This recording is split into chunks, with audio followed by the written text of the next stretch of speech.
இன்னைக்கு எங்க வீட்டு சமையல்ல என்ன குக்கிங் ரெசிபி செஞ்சு காட்ட போறாங்கன்றத அது யார் செஞ்சு காட்ட போறாங்களோ அவங்க கிட்டே கேட்டு தெரிஞ்சுப்போம். வணக்கம் மேடம். வணக்கம் சார். உங்களோட பேர் சொல்லுங்க. லாவண்யா. லாவண்யா. உங்களோட சொந்த ஊர் இது? திண்டிவனம் சார். திண்டிவனம். பண்ருட்டி வந்து எவ்வளவு வருஷம் ஆச்சு? 10 years ஆச்சு. 10 years ஆயிடுச்சா? ஓகே. சோ நீங்க வந்து சமையல்ன்றது சின்ன வயசுல கத்துக்கிட்டீங்களா இல்ல ரீசெண்டா தான் கத்துக்கிட்டீங்களா? இல்ல சார், கல்யாணத்துக்கு அப்புறம் தான் கத்துக்கிட்டேன். கல்யாணத்துக்கு அப்புறம் தான் ஃபோர்ஸ் பண்ணி சமைக்க வச்சாரா? அப்படி இல்ல சார், தெரிஞ்சுக்கிட்டா தானே நல்லது. தெரிஞ்சுக்கிட்டா நல்லது. என்ன மாதிரியான டிஷ்ஷஸ்லாம் நல்லா பண்ணுவீங்க? நார்மலா நம்ம ட்ரெடிஷனல் ஃபுட்ஸ் எல்லாமே செய்வேன். பையன் இருக்கறனால அவனுக்கு பிடிச்சப்பல சைனீஸ் ஃபுட்ஸ் எல்லாம் செய்வேன். சைனீஸ்லாம் அந்த ரெசிபிஸ்லாம் கூட தெரியும் ஓரளவுக்கு. ஓ ஓகே ஓகே. சோ இப்போ வந்து இன்னைக்கு எங்களுக்கு என்ன செஞ்சு காட்ட போறீங்க? இன்னைக்கு செய்ய போறது கோஸ் ரோல். கிட்டத்தட்ட கோஸ் பொரியல் மாதிரியே தான் இருக்கும். பொரியல் மாதிரி இருக்கும், கொஞ்சம் வேரியேஷன் இல்ல. கோஸ் ரோல்ஸ் இன்னைக்கு நம்ம பார்க்க போற டிஷ். அதுக்கு தேவையான இன்கிரிடியன்ட்ஸ் எல்லாம் சொல்லுங்க. கோஸ், இட்லி பொடி, ஊற வச்ச கடலைப்பருப்பு, கடுகு, உளுத்தம் பருப்பு, ஜீரகம், காஞ்ச மிளகா, துருவிய தேங்காய், கொத்தமல்லி, உப்பு, ஆலிவ் ஆயில். இவ்வளவுதான் இதுக்கு தேவையான பொருட்களா? ஆமாங்க சார். ஸோ நீங்க வந்து ஆலிவ் ஆயில் எதுக்காக எடுத்துருக்கீங்க? நம்ம இப்ப எல்லாருக்குமே கொலஸ்ட்ரால், ஃபேட் அந்த ப்ராப்ளம் இருக்கிறதுனால சாதாரணமா பொரியல் செய்யறப்ப ஆலிவ் ஆயில் மிக்ஸ் பண்ணி செய்யலாம். நம்ம இந்தியன் ட்ரெடிஷன் படி எப்பவும் ரீஃபைண்ட் ஆயில் தான் யூஸ் பண்றோம். நம்ம கொஞ்சம் ஆலிவ் ஆயில் இப்பெல்லாம் யூஸ் பண்ணா உடம்புக்கு நல்லதுன்றாங்க. அதனால பொரியல்லாம் அந்த மாதிரிலாம் செஞ்சா அந்த ஃபிளேவர் நல்லா இருக்கும். அதுக்காக ஆலிவ் ஆயில் எடுத்துருக்கோம். ஆலிவ் ஆயில் எடுத்துருக்கீங்க. ஸோ மற்றபடி வந்து சிம்பிளான இன்கிரீடியன்ஸ் வச்சு இந்த டிஷ்ஷை ப்ரிப்பேர் பண்ணிடலாம். கண்டிப்பா. ஓகே. ஸோ இப்போ ஃபர்ஸ்ட் நம்ம என்ன பண்ணணும்? கோஸ் வந்து பொடியா அறியாம இந்த தோல் அப்படியே மேல இருக்க லேயர் லேயரா எடுத்துடணும். ஸோ இந்த மாதிரி லேயர் லேயரா நம்ம எடுத்துடணும் கோஸை. இதை வந்து என்ன பண்ணணும்? இதை வந்து வானில்ல கொஞ்சமா தண்ணி விட்டு அதை பாயில் பண்ணி எடுக்கணும். இதுக்குள்ளார நம்ம ஸ்டஃபிங் பண்ண போறோம். அப்படியே அந்த லேயர் பச்சையா இருக்கிறது வந்து நம்மளால ஃபோல்ட் பண்ண முடியாது. அதுக்காக தண்ணியில ஒரு நிமிஷம் சோக் பண்ணி எடுத்துடும். சரி, அப்போ ஃபர்ஸ்ட் வந்து தண்ணியில வந்து இதை பாயில் பண்ணிடுவோமா? ஓகே, ஆன் பண்ணிடுங்க.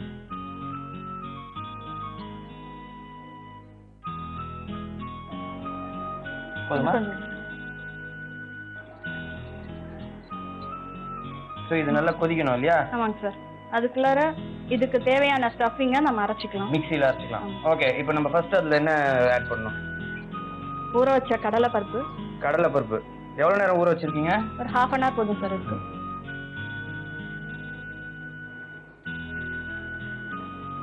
காஞ்ச மிளகா, ஜீரகம், காஞ்ச மிளகா, ஜீரகம் இது எல்லாத்தையும் நல்லா பேஸ்ட் மாதிரி அரைச்சிக்கணுமா இல்ல? ஆமாங்க சார், கொஞ்சம் கரகரப்பா அரைச்சிக்கிட்டா நல்லா இருக்கும். உப்பு,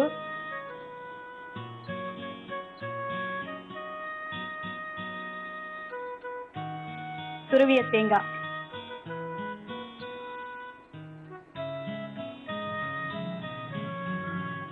தண்ணி ஊத்த வேண்டாமா?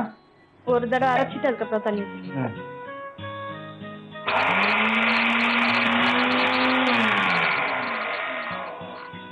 இப்ப இதுல தண்ணி ஊத்திக்கலாம் இல்லையா? கொஞ்சமா தண்ணி ஊற்றி.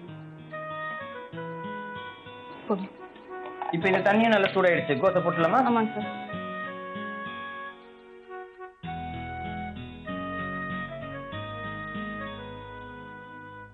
இது ஹாட் வாட்டர்ல ஒரு நிமிஷமாவது சோக் ஆகணும். அப்பதான் அது வந்து நல்ல மடக்கிறதுக்கு ஈஸியா ஆகும். அதை ஆஃப் பண்ணிடலாம். சரி, பாயில் ஆகணும்ன்றது அவசியம் இல்ல.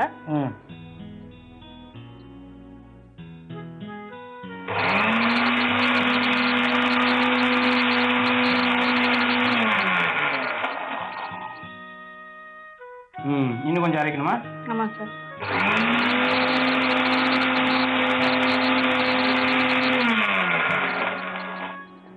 சரி, இப்போ இதை அரைச்சாச்சு. அரைச்சாச்சு சார். ஓகே, இதுவும் நல்லா இப்போ ஓரளவுக்கு குக் ஆயிருக்கும் இல்லையா? அடுத்தது என்ன பண்ணணும்? இப்போ இந்த கேபேஜ் எடுத்து இதுல இந்த ஸ்டஃபிங் ரோல் பண்ணிட வேண்டியதுதான். அவ்வளவுதான். ஆமா சார். ஓகே, ஸோ இந்த கேபேஜை எடுத்து நம்ம இப்போ இந்த ஸ்டஃபிங்கை வச்சு ரோல் பண்ணணும்.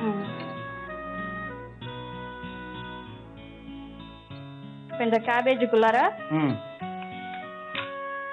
இந்த ஸ்டஃபிங் வந்து ரொம்ப திக்கா இல்லாம கொஞ்சம் தண்ணி விட்டு நல்லா கொஞ்சம் பேஸ்டா இருந்ததுன்னா நம்ம திரும்ப பிரஷர் குக்கர்ல பாயில் பண்றப்ப அந்த ஸ்டஃபிங் நல்லா இருக்கும் சாப்பிடறதுக்கு.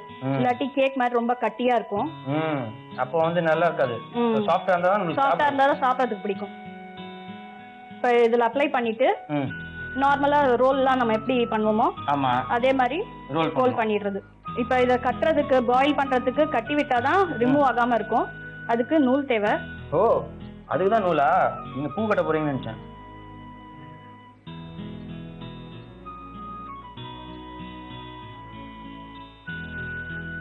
சும்மாவே டை கூட பண்ண தேவையில்ல, அப்படியே ரோல் பண்ணி விட்டுட்டா போதும். நூலை ஆமா. சாப்பிடும்போது நூலோட சாப்பிடலாமா? ப்ரெஷர் குக்கர்ல இருந்து எடுத்த உடனே ரிமூவ் பண்ணிடணும் நூல் த்ரெட்டை. எடுத்துடணும், அதை ஞாபகம் வச்சுக்கோங்க.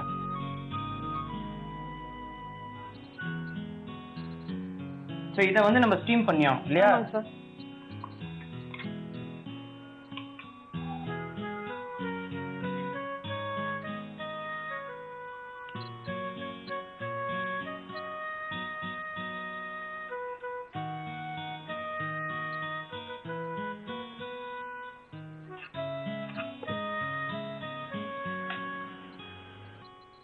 இப்போ இதுல வந்து நம்ம பருப்பெல்லாம் சேர்த்துருக்கிறதுனால புரோட்டீன் நிறைய இருக்கும். சாதாரண குழந்தைங்க கேபேஜ் எல்லாம் சாப்பிடவே மாட்டாங்க. நம்ம இப்படி செஞ்சு கொடுத்தோம் அப்படின்னா அது உள்ளார இருக்க ஸ்டஃபிங் டேஸ்டியா இருக்கும், நிறைய சாப்பிடுவாங்க.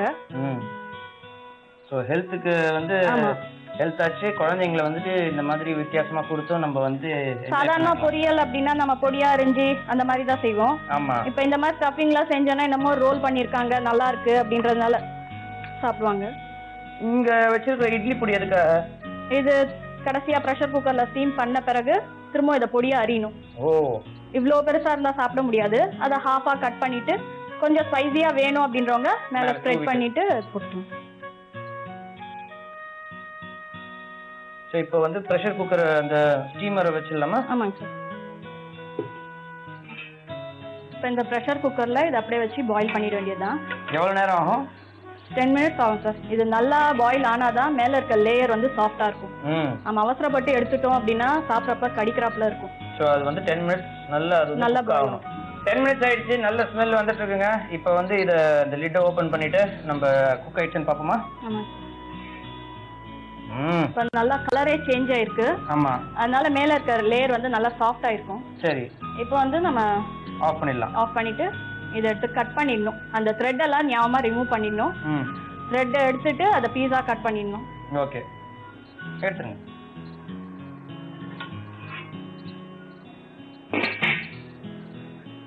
இப்போ இந்த த்ரெட்ஸ் எல்லாமே ரிமூவ் பண்ணிடணும்.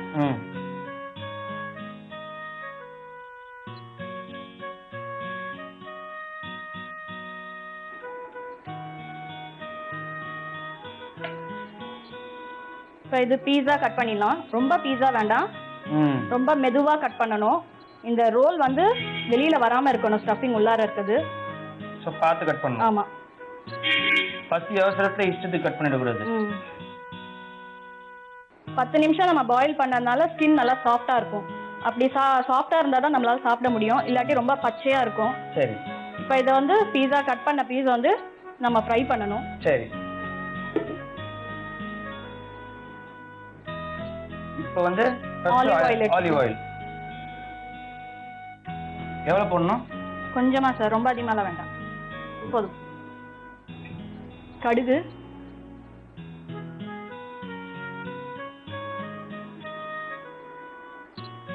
கடுகு எப்பவுமே போட்ட உடனே நம்ம அடுத்த ஐட்டம் எப்பவும் போடக்கூடாது. நல்லா அது பொரிச்ச பிறகுதான் நம்ம சாதாரணமா சமைக்கிறப்ப கூட உளுத்தம்பருப்பு போடுறது கூட கடுகு நல்லா பொரிச்ச பிறகுதான் போடணும். இல்லைன்னா அதோட அந்த பச்சை ஸ்மெல் அது அப்படியே. ஆமா, உளுத்தம்பருப்பு. கடுகு இப்ப நல்லா பொரிஞ்சிருச்சு. ஸோ உளுத்தம்பருப்பு போட்டலாமா? கொஞ்சமா போட்டுருங்க. இப்போ இதுல வந்து நம்ம கட் பண்ண கேபேஜ் ஃபுல்லுமே போட்டுறோம்.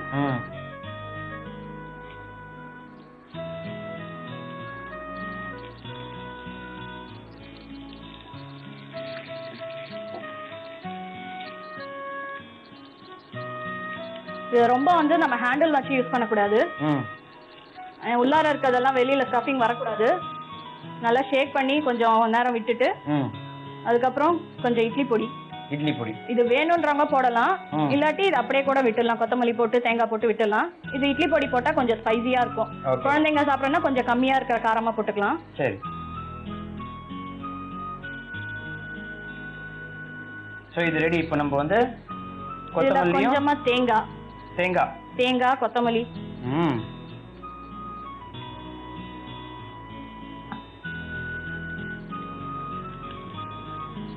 கோஸ் ரோல்ஸ் ரெடி ஆயிடுச்சு இல்லையா? ஆமா சார். பிரமாதம், எனக்கு கொடுங்க.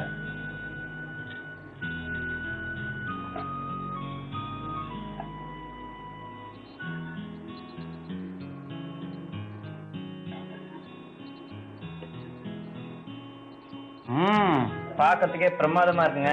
Thank you so much. Thank you sir. ஓகேங்க, நம்ம இந்த கோஸ் ரோல்ஸ் டேஸ்ட் பண்ணி பார்க்க போறோம். ஆனா அதுக்கு முன்னாடி ஒரு சின்ன ரீகேப். கோஸ் ரோல்ஸ் ப்ரிப்பேர் பண்றதுக்கு முதல்ல அடுப்பு பற்ற வச்சுக்கோங்க. அடுப்புல ஒரு கடாயை வைங்க. கடாயில கொஞ்சம் தேவையான அளவு தண்ணியை ஊத்துங்க. தண்ணி நல்லா கொதிச்சதுக்கு அப்புறம் கோஸ் இலைகளை வந்துட்டு அந்த தண்ணியில டிப் பண்ணிடுங்க. அதுக்கப்புறம் மிக்ஸி ஜாரை ஓபன் பண்ணிக்கோங்க. அதுல தேவையான அளவு ஊற வச்சிருக்கிற கடலைப்பருப்பு சேர்த்துக்கோங்க. தேவையான அளவு காஞ்ச மிளகாய் சேர்த்துக்கோங்க. தேவையான அளவு சீரகம் சேர்த்துக்கோங்க. தேவையான அளவு உப்பு சேர்த்துக்கோங்க. தேவையான அளவு தேங்காய் பூ சேர்த்துக்கோங்க. இது எல்லாத்தையும் நல்லா ட்ரையா அரைச்சிக்கோங்க. அதுக்கப்புறம் தண்ணி ஊற்றி ஒரு பேஸ்ட் மாதிரி அரைச்சிக்கோங்க. கோஸ் இலைகள்லாம் நல்ல ஒரு அளவுக்கு வெந்ததுக்கு அப்புறம் அந்த இலைகளை எடுத்துட்டு அரைச்சி வச்சிருக்கிற இந்த பேஸ்ட்டை வந்து அந்த இலைகள் மேலே ஈவனா அப்ளை பண்ணிடுங்க. அதுக்கப்புறம் அதை ரோல் பண்ணி ஒரு நூல் வச்சு நல்லா கட்டிடுங்க. அதுக்கப்புறம் ஒரு ஸ்டீமர்ல வச்சு 10 நிமிஷம் இதை நல்லா ஸ்டீம் பண்ணிடுங்க. ஸ்டீம் ஆனதுக்கு அப்புறம் அதை எடுத்துட்டு சின்ன சின்ன பீஸா கட் பண்ணிக்கோங்க. அதுக்கப்புறம் அடுப்பை பற்ற வச்சுக்கோங்க. அடுப்புல ஒரு சட்டி வைங்க. சட்டியில கொஞ்சம் ஆலிவ் ஆயில் ஊத்துங்க. ஆலிவ் ஆயில் நல்லா காஞ்சதுக்கு அப்புறம் அதுல கடுகு போட்டு பொரிய விடுங்க. கடுகு நல்லா பொரிஞ்சதுக்கு அப்புறம் உளுத்தம்பருப்பு போட்டு அது பொன்னிறம் வரைக்கும் வெயிட் பண்ணுங்க. அதுக்கப்புறம் ஏற்கனவே நம்ம ப்ரிப்பேர் பண்ணி வச்சிருக்கிற இந்த கோஸை வந்து அதுல போட்டு நல்லா ஈவனா வதக்கிக்கோங்க. இறக்கி வைக்கிறதுக்கு முன்னாடி இட்லி பொடியும் கொத்தமல்லி தேங்காய் பூ இது ரெண்டையும் தூவிட்டு நீங்க இறக்குனீங்கன்னா உங்களோட கோஸ் ரோல்ஸ் தயாருங்க.